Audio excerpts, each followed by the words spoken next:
You hear that, Mr. Anderson? That is the sound of inevitability. We all remember that line from The Matrix, and the irony of it was, of course, it was not the sound of inevitability.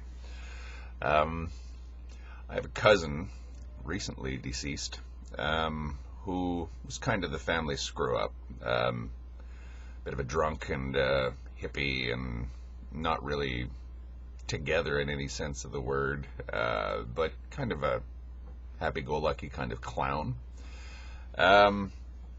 One time him and his brother were driving through the Rockies and in a van, and they may have actually both been intoxicated, I don't know, driving through the Rockies intoxicated. If you've ever driven through the Rockies, you'll see just how reckless that is. But they skidded off the road at one point where they thought they were on a cliff, but as you've seen some of these chase scenes in the movie, you go off the cliff, but you're actually okay because 6 feet below, blocked by the vanishing point of the cliff there's another little ledge, or a big ledge. That was what happened. But anyway, they wrecked their van, of course, and I think there was some bumps and bruises. I don't even think they were broken bones, which lends credence to the thought that they might have both been drunk. But my cousin, the one I'm talking about, was sitting in the passenger seat with his feet up, bare feet up on the seat, or up on the dashboard rather, smoking a cigarette. They went off what they thought was a cliff, and according to family legend, he just stubbed out his cigarette on the dashboard and said, "Well, I guess this is it."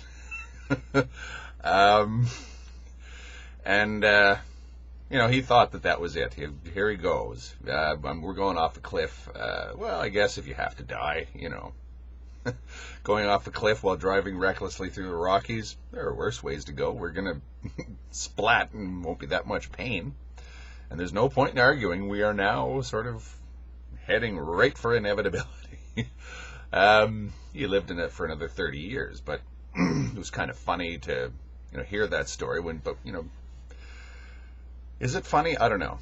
But the point is, that was, to him, in that moment in time, inevitable. What can I do? I'm flying towards the ground. Should I scream? Doesn't seem to be much point.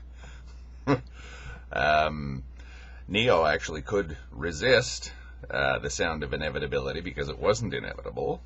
But in the case of my cousin, it seemed inevitable, so he just said, well, hell with it. Here it comes. We knew this day would come, sooner or later. To all men under heaven, death cometh soon or late. And how can man die better than facing fearful odds for the ashes of his fathers and the temples of his gods, type thing. If you have to die, this is the way to go. Excuse me. Now, there are other ways to look at this. In Schindler's List, there was that young Polish-Jewish woman who was fairly early on, as you're introduced to Auschwitz, shot through the head by an SS officer. She teaches him how to build the concentration camp that build Auschwitz more efficiently, and he thanks her by shooting her through the head. Or Amen Goethe, I guess, Ray Fiennes' character, orders this guy to shoot her through the head for having been so uppity or so helpful. And I'm always fascinated by her response. In the book, first she was shot through the head, and then apparently, in real life, she just looked up at the guy. She'd been shot through the head and said, it'll take more than that. In other words, you're going to have to shoot me again because this didn't kill me. Now, I don't know. I wasn't there. I didn't see it. But that response of that young woman struck me as fascinating. Why would you say that?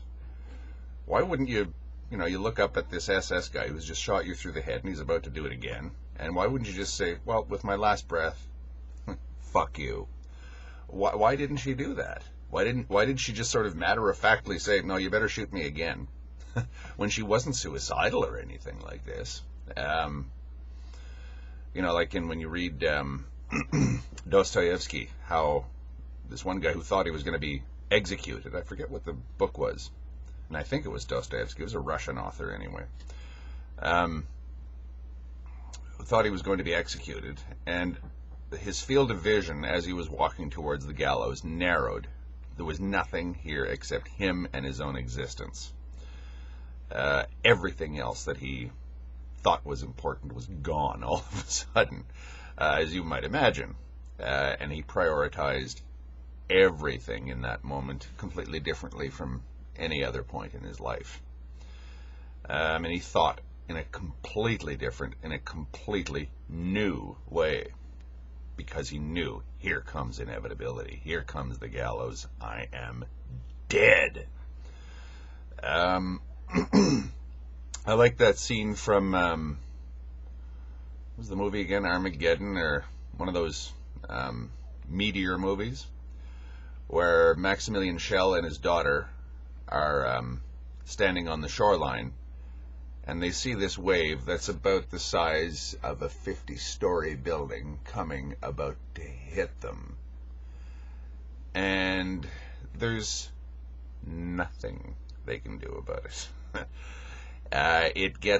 That's just about as inevitable as death gets. You just see this gigantic wave about to whack you right between the eyes, and it's just like, you're not even scared. There's no point. Fight or flight is useless. It doesn't matter. You can't fight. You can't run. It's just, here it comes. And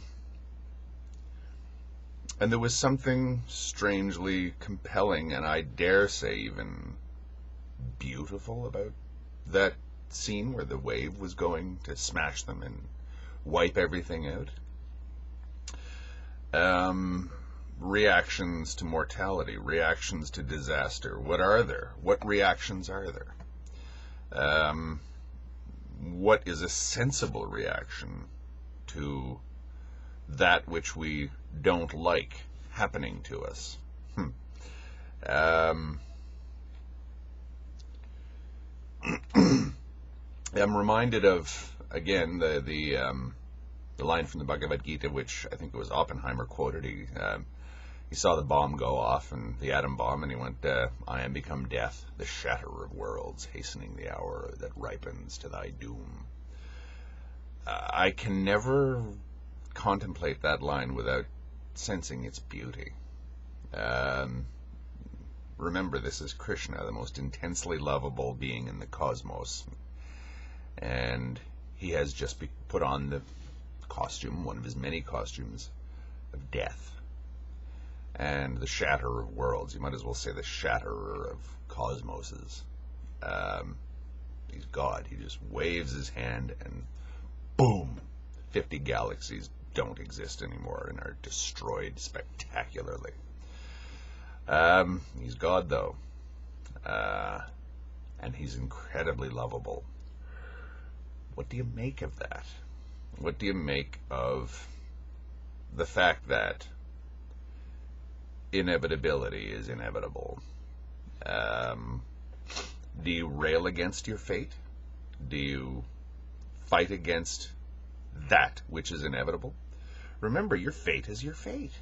It's what will happen. If you want to think of that deterministically, that's fine. When you think about things like determinism, and if you're a determinist, why worry about what's going to happen 5 minutes from now? Because it's going to happen. Why place moral value on anything that ever happens? Ever. Because it's just inevitable. Do you understand what inevitable means? It means that it's going to happen. You have the choice in life. You can like it or you can lump it. An extremely controversial thought experiment might be, let's say that you're that young concentration camp inmate who's just been shot through the head by a Nazi officer, but you're still alive and you're still conscious somehow. Probably losing blood very quickly, but you're still there. And you roll around and look up at the officer, and essentially, you're going to have to shoot me again if you want to kill me. Again, it's like Epictetus, who was apparently lame. He was a slave, and his master broke his leg. And Epictetus said to his master, if you keep twisting my arm like that, or my leg like that, you're going to break it. And he wasn't saying it as if to say, get lost, don't break my leg. He was just saying it matter-of-factly. My leg's going to break if you do that. You're my master. I'm a slave. I can't stop you from doing this. I'm just telling you in a matter-of-fact way, you're going to break my leg if you keep twisting it. And, of course, he broke it. And Epictetus' philosophy is, if you can't control it, then it's nothing to do with you. It's inevitable. It's going to happen. Why rage against the inevitable? Why, indeed, would that young Jewish woman have any other reaction than, better shoot me again, because this isn't going to do it? What's the point? Amor fati. Same way. Why not love your fate? Whether you love it or you hate it makes no difference. And it's just you and your own fate in there. I would assume that the woman who'd been shot through the head, who was talking to the Nazi guard who had just shot her, was kind of like approaching the whole situation, the Nazi officer being the noose in Dostoevsky's story, where the entire universe collapses or fades away or recedes off into the distance. The entire universe recedes off into the distance, and all that there is her and her impending death. Nothing else really matters anymore. As they say, the moment of death is the moment of truth. And she has the option. I can tell him that he can take his swastika and shove it up his Nazi ass. Or I can just sort of say, well, I guess I'm going to die. Can you think of any position more vulnerable than I've just been shot in the head by somebody who's got full authority to shoot me again? It's going to happen. There's absolutely nothing anyone can do about it. Why would I rail against that fate at that moment? Why would I want to go out in a feeling of rage, resentment, rebellion, etc., when the time for that was a while ago? Now everything's changed. Now I'm staring directly into the face of death itself, and it's coming. Why would I place any moral value on that, or why would I even dislike the fact that this was going to happen? Here it comes. You're standing on the shore, and there's that 50-story wave about to hit you. The time for resentment of fate, the time of hatred of one's lot is now past. Or I suppose it arguably could be past, because now we are at the point where it's inevitable, and it is at hand. It is soon, very soon, and there is absolutely nothing you can do about it. You've just gone off that cliff and you're smoking a cigarette. Suddenly, boom, the void opens below you. What do? Is there any point in saying, you asshole, why don't you watch the road or whatever? Why? You're going to die. Doesn't matter. You can curse your brother who's driving, or you can not curse your brother who's driving. It won't change the outcome one iota. So I would say that my cousin took the rational way out, or made the rational decision. I guess this is it, eh? Stubbing out his cigarette. Why he would do that? Well, anything you do at that moment is pretty absurd and meaningless. Why not love that fate? Why not love that void that's open below you? That's a controversial thing to suggest, isn't it? When we say, we have a society that sort of says, whenever your rights are being violated, you must get angry and rebel immediately. Okay. And, Hollywood's replete with movies of scenes where people are about to get killed by the bad guy, and they say, fuck you, I'm going to die cursing your name, and of course they die cursing the bad guy's name. What's the point of that? Why do that? Why not love the guy who's killing you? Why shouldn't Salty Sam, or one of these Hollywood stereotypical bad guys from the movies in the 20s, who's just tied Sweet Sue to the railroad tracks. Why shouldn't she just give him a big kiss before the train runs over her? What difference does it make now? Of course, in these Hollywood movies, always the good guy came and rescued the fair maiden, but let's just say that the good guy didn't come, and the train ran over her. Why should she have a thought in her head, the last one being, fuck you, Salty Sam? Why shouldn't she just love him for having done this? What difference does it make? Well, I would posit the view that it makes a difference to her. Only her. She is facing death. She is facing inevitability. She's facing that 50-story wave. There it is. It's not nice, but that's the way it is. Do you hate the way it is, or do you love the way it is? And why would you choose either one? What are the benefits of hating the way it is? I think I can spiel off quite a few benefits to loving the way it is. Benefits to you, not benefits to everything else. Benefits to you. What do you want? Do you want love in your heart, or do you want hate in your heart? Never mind the cosmos now. I'm thinking of you because you're about to leave the cosmos.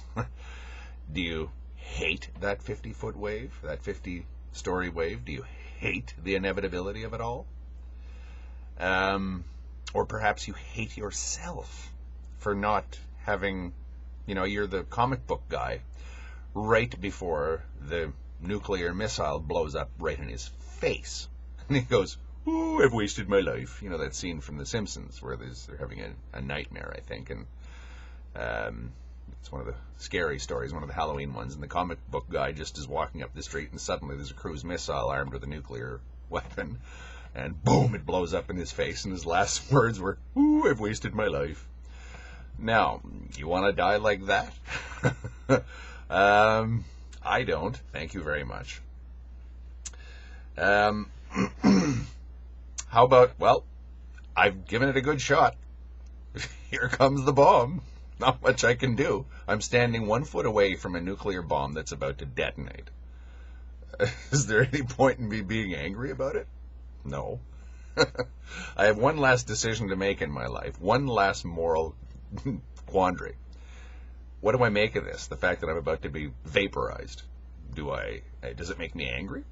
Or do I accept it, or do I love it? Take your pick. Doesn't matter. The result is going to be the same. But how about the result to the comic book guy? Instead of thinking, "Oh God, I wasted my life," as your last thought, how about, well, life, that's the way it was. Given the limitations that I have as a human being, I gave it my best shot. Time to check out. Fun while it lasted. I guess this is it. Stub out the cigarette. Gone. Controversial thing to suggest to people, because, people are just going to say, "Who the hell do you think you are to tell me to love my fate?" Whatever your misery is. Let's say you're quadriplegic with a mood disorder, and you're schizophrenic, and you have all kinds of other horrible things wrong with you. It's pretty presumptuous of me to say you should love your fate. I'm not saying that. I am not saying that at all. I'm not pointing to people that are in extremis and saying, well, you really should love that, that this is happening to you.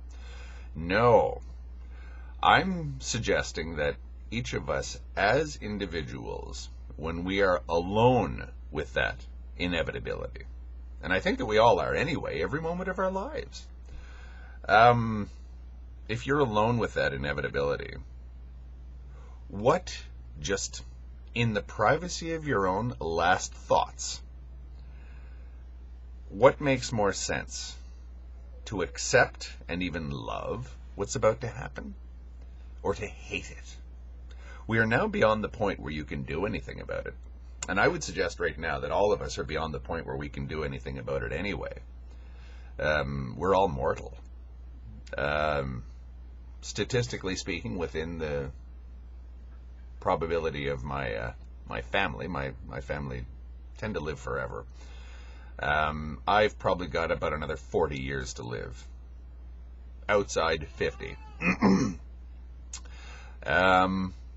Okay, what difference does it make if I'm going to die in 50 years or I'm going to die in 30 seconds? At the end of the day, what difference does it make? Omnia exeunt. Everything ends. Everything. What do you make of that? What value do you place on that, and how are you determined to react to it? Do you take Camus's, or was it, I forget exactly who said that, radical openness to the world, to life? It might have been Roquentin, I can't remember now. It's been a while since I've read those books, Nausea and The Outsider. But he says, well, just the benign indifference of the universe, a radical openness to life, a radical openness to things. What's the point of trying to rail against an absurd existence? You can rail against it, or you can not rail against it, and the end result is the same. I would say that the point of that is, at the end of the day, you're really only affecting yourself. If, however, you think that it's a victory over something to go down fighting like a demon, that's not quite the same thing as going down hating what's happening to you and seeing some sort of injustice to it. Do not go softly into the night is not necessarily the same thing as fight like a demon and hate the people who are killing you. Loving that which is inevitable. It makes a lot more sense, if you think about it, than hating that which is inevitable, doesn't it? Because why hate what is inevitable? It's going to happen. But that's an interesting question, and it's very hard to pose that to people.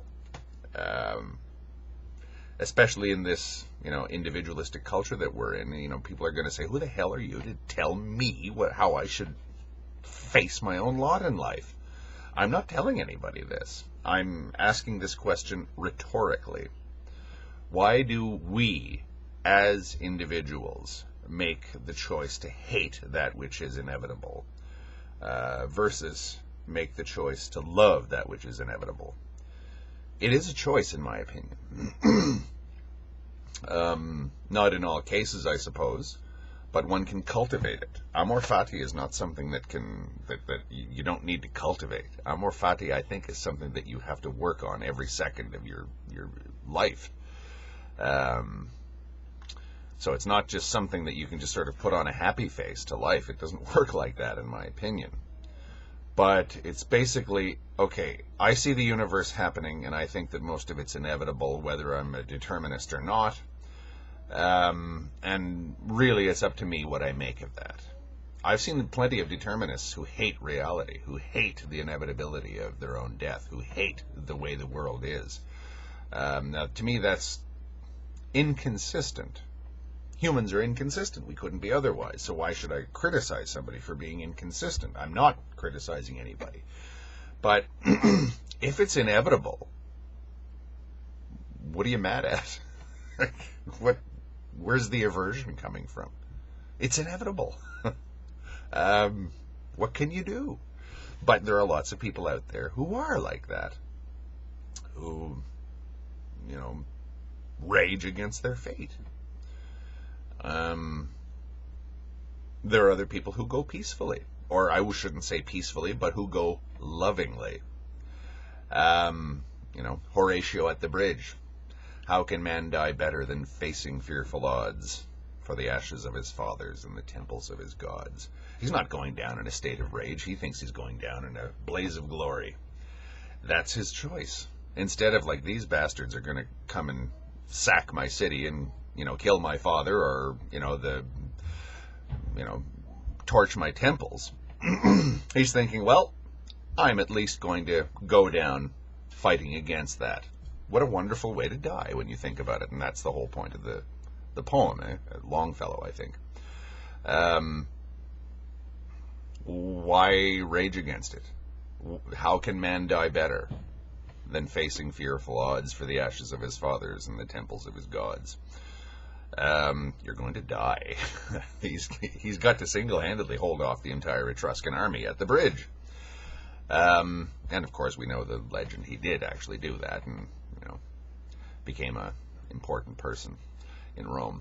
But, we see other people that just go down in a fit of rage. Go down spitting in the face of that which is inevitable. And sometimes you get the impression that, say, in one of these movies where the person spits in the face of their murderer, they're not even so much spitting on the murderer, they're spitting on the inevitability of it all. They're saying, screw you, fate. All right. Does that benefit them any? Let me put this as a thought experiment, and a very harsh one. And I mean this just sort of cerebrally. Just a thought experiment, and no moral implications at all, and no suggestions that anyone do this.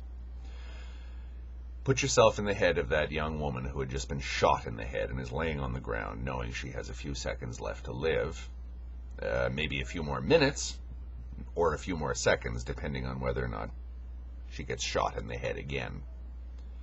She has a choice. She squirms around, looks up at the SS officer, and says, "Fuck you," before he blows her brains out. Or she loves him. She decides in her last moment, that's how I'm going out. Now, to the modern mind, this is completely and utterly insane to suggest this. That she loved this guy who's about to kill her. Or that she loved the situation she's in. How about she doesn't love him per se? How about she just loves the fact that she was a young woman whose fate was to be murdered in Auschwitz, sordidly, by an SS officer for no reason. Just on a whim of some lunatic SS officer.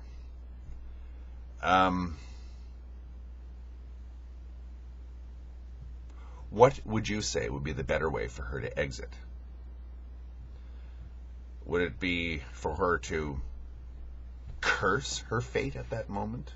Go out in a fit of pique, a fit of blind rage against fate? Or loving her fate, loving the fact that I had a good life while it lasted. We all have to die. Might as well go out feeling good about it all. Might as well, when you see that 50-story wave, go, oh, wow, this is numinous. This is about as intense an experience as they get. Death. Khalil Gibran said that death was the king putting his hand on the shoulder of a lowly peasant. The peasant trembles because he's so intimidated by the king. But it's, in many ways, it's a good trembling. I don't know. Again, I'm not suggesting this for anyone. I'm not advocating this. I'm not proselytizing for Amor Fati here. But I'm just posing the question, hypothetically. What do you gain by hating your fate versus what do you gain by loving your fate? Why would someone not love their fate when they know that it's their fate? We all know that our fate is our fate. Whatever will be, will be. Que sera, sera. It's just what's going to happen. C'est la vie, you know? It's inevitable. What makes more sense? To love that which is inevitable or hate it? Or there's any number of other reactions I guess one could have. As I say, it's a controversial thing, especially when you use images like I used from Schindler's List. Kind of use the Nazis and Auschwitz as sort of a benchmark for that which is utterly evil in our society and our civilization, in humanity.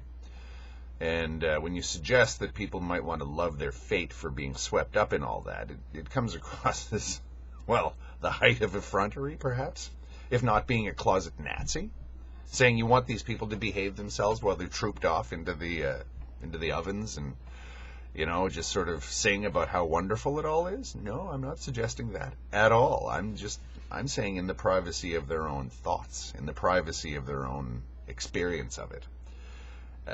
In the loneliness of their own experience of it. Because I would say that anyone facing inevitability is alone with it. Forget about all the big issues in your life. Those are gone now. All that's left now is you and inevitability. You and, I guess, necessity.